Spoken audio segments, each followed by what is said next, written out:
لبيك اللهم لبيك لبيك لا شريك لك لبيك إن الحمد والنعمة. Ayni damda Toshkent shahar bosh imom xatibi ustoz Abdulloh Xondomda Toshkent viloyatidan kelgan hojilarimizga haj ibodatining fazilatlari to'g'risida suhbat qilib beryaptilar. Hozir ana shu suhbatdan lavhalar qilib boramiz. Qadriyatlarimiz dinimiz bilan hamohang bo'lib ketgan. Demakki, mana shu haj ibodatini ham bugun solihlar hajini istagan har bir kishiga ba'zi tavsiyalarni eslatib o'tamiz.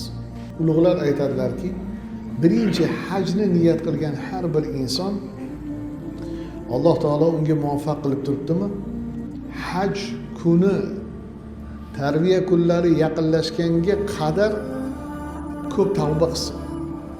Tavbani hajni odoblaridan deb aytiladi.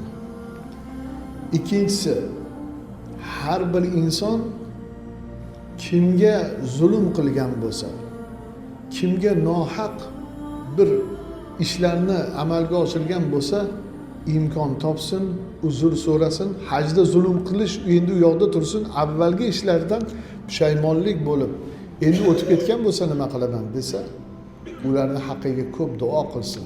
Ulardan uzr so'rash imkoniyati bo'lmasa, Allohdan ular haqida mag'firat so'rashligi bu odob dedilar, bu hajni go'zal bo'lishiga sabab bo'ladilar.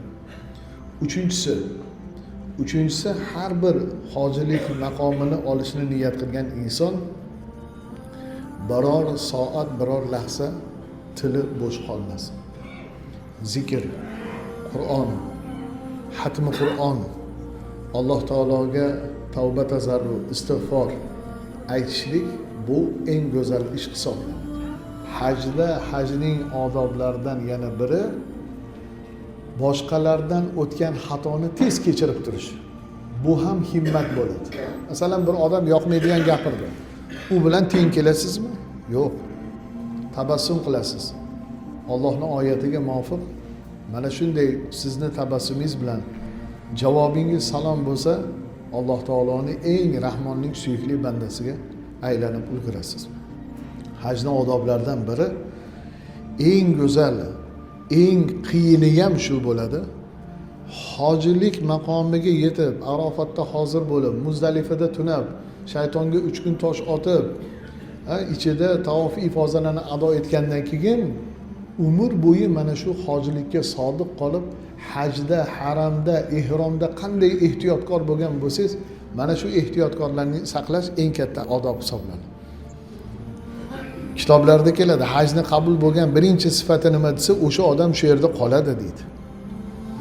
Ikkinchisi nima desa, u odam avvalgi o'sha o'zi bilgan, bilmagan yomon axloqi odobidan qaytsa, mana shu hajni odobi bo'lib, hajni qabul bo'lganligini ishorasi, belgisi shu bo'ladi.